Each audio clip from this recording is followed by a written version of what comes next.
তো নমস্কার বন্ধুরা, ওয়েলকাম টু ইউনিক স্পোর্টস। তো আবারও একটা নতুন ভিডিও নিয়ে চলে এসেছি। তো আজকের এই ভিডিওতে তোমাদের জানাবো যে কেকেআরের 2026-এর প্লেইং 11-এ কোন চারটি বিদেশি প্লেয়ার একদম খেলবে, অর্থাৎ যেই চারটি বিদেশি প্লেয়ার কলকাতার প্লেইং 11-এ 2026-এ থাকবেই, সেই চারটি প্লেয়ারের নাম আজকের ভিডিওতে জানাবো। তো বন্ধুরা, সবার প্রথমে তোমাদের বলে রাখি 2026-এ কলকাতা টিমে মোট 8টা বিদেশি প্লেয়ার খেলতে চলেছে। আর তারা হলো Cameron Green, Sunil Narine, Finn Allen, Tim Seifert, Pathirana, Mustafizur Rahman, Rovman Powell আর রাচিন রবীন্দ্র। তো বন্ধুরা, এই 8টি বিদেশি প্লেয়ার কিন্তু কলকাতার স্কোয়াডে উপস্থিত রয়েছে 2026 আইপিএলের জন্য। বাট তাদের মধ্যে কিন্তু একজন পুরোপুরি কনফার্ম কলকাতার প্লেইং 11-এ 2026-এ থাকবে। সেই প্লেয়ারটিকে তোমরা সকলেই চেনো, সেই প্লেয়ারটি হচ্ছে সুনীল নারিন।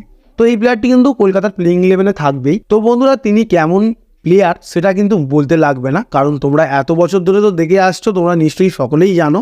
আর এইবারে হয়তো সুনীল নারিন কলকাতার হয়ে ওপেনিং করবেন না, বোলিংয়েই বেশিরভাগ সাহায্য করবেন কলকাতাকে। আর তার বোলিং কোন লেভেলের তোমরা তো সকলেই জানো। আর সুনীল নারিন কিন্তু কলকাতার জন্য একটা খুবই গুরুত্বপূর্ণ প্লেয়ার। তো দ্বিতীয় যেই প্লেয়ারটি কলকাতার 2026-এর প্লেইং 11-এ থাকবেই, সেই প্লেয়ারটি হচ্ছে ক্যামেরুন গ্রিন। তো এই প্লেয়ারটি কিন্তু কলকাতার কেনা সব থেকে দামি বিদেশি প্লেয়ার। তো এই অলরাউন্ডারটা কেমন মানের ব্যাটিং করে এবং কেমন মানের বোলিং করে তা তোমরা সকলেই জানো। আর ক্যামেরুন গ্রিন কিন্তু অস্ট্রেলিয়ার হয়ে দুর্দান্ত পারফরমেন্স দিয়ে আসছেন, আর এখন কিন্তু অতিরিক্ত ভালো ছন্দেও রয়েছেন তিনি। তাছাড়াও কিন্তু তিনি নতুন বলে ব্যাটিং করতে পারেন, আর মেনলি তিনি কিন্তু 3 নম্বরেই ব্যাটিং করেন, আর কলকাতার হয়েও কিন্তু 3 নম্বরেই ব্যাটিং করবেন। সো তিনি যেমন বড় বড় শটও মারতে পারেন, তেমন তিনি গেমটা চালানোর জন্য ঠুকে রান নিয়ে ম্যাচটাকে চালাতেও পারেন। তো এই প্লেয়ারটি কিন্তু কলকাতার একটা অতিরিক্ত গুরুত্বপূর্ণ প্লেয়ার 2026 আইপিএলের জন্য। তো গ্রিন তো থাকবেই। তারপরে 3 নম্বর যেই প্লেয়ারটি কলকাতার 2026-এর প্লেইং 11-এ থাকবেই, সেই প্লেয়ারটি হচ্ছে মাথিসা পাতিরানা। তো এই প্লেয়ারটি থাকবে, তার মূল কারণ হচ্ছে তার এত বছর ধরে আইপিএলে করা ভালো পারফরমেন্স। তো বন্ধুরা, পাতিরানা কেমন টাইপের বলার সেটা কিন্তু বলতেই লাগবে না। হ্যাঁ, সিএসকের হয়ে একটু আগের সিজন তার খারাপ গেছে, বাট তিনি কিন্তু দুর্দান্ত লেভেলের বোলার। আর বিশেষ করে কিন্তু কলকাতার যেই জায়গাটায় প্রবলেম রয়েছে, মানে ওই শেষের দিকে বোলিংয়ের জায়গাটায়, তো ওই জায়গাটা কিন্তু পাতিরানা পুরোপুরি পূরণ করে দেবে, কারণ তার কাছে মেন অস্ত্র ইয়র্কার রয়েছে। আর তিনি কিন্তু শেষ ওভারে কিন্তু দারুণ বল করেন। তো পাতিরানা কিন্তু থাকবেই। আর পাতিরানাকে কিন্তু অনেক টাকা দিয়ে কলকাতা নিয়েছে, তো তার কাছ থেকে কলকাতা ভালো পারফরমেন্সেরই আশা করবে। আর 4 নম্বর যেই বিদেশি প্লেয়ারটা কলকাতার হয়ে স্টার্ট করবে 2026 আইপিএলে, সেই প্লেয়ারটি হচ্ছে ফিন অ্যালেন। তো এই প্লেয়ারটিকে কিন্তু খুবই কম টাকায় কলকাতা তুলে নিয়েছে অকশন থেকে, যেটা কিন্তু খুবই অবাক হয়েছি যেটা দেখে আমরা, কারণ এই প্লেয়ারটি এই মুহূর্তে দুর্দান্ত ছন্দে রয়েছে। তো বন্ধুরা, ইনি কিন্তু প্রচণ্ড অ্যাগ্রেসিভ মানের ব্যাটসম্যান, দারুণ খেলেন।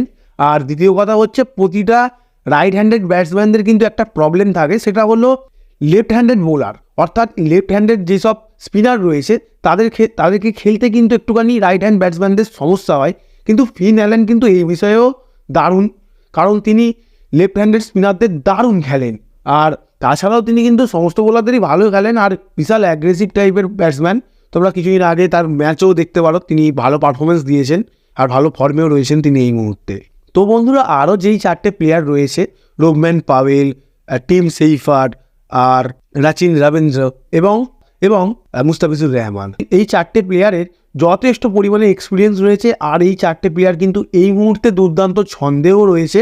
আর টিম সেইফার্টের কথাই দেখো না, যেদিনকে অকশন ছিল তার আগের দিনকেই কিন্তু তিনি 100 মেরেছেন। আর তাছাড়াও এই 4টে প্লেয়ার কিন্তু প্রথম প্লেইং 11-এ থাকার যোগ্য। তো বন্ধুরা, প্রথমে কিন্তু যেই 4টে প্লেয়ারের নাম বলেছি, সেই 4টে প্লেয়ারই কিন্তু কলকাতার হয়ে 2026 আইপিএলে স্টার্ট করবে। আর বাকি 4জন প্লেয়ার কিন্তু যদি কোনো প্লেয়ারের চোট হয় বা পিচ অনুযায়ী তাদেরকে কিন্তু কলকাতা ইউজ করতে পারে। বাট প্রথম 4টে প্লেয়ারই কিন্তু কলকাতার হয়ে স্টার্ট করবে 2026 আইপিএলে। আর আজকের ভিডিওটা এতটুকুই।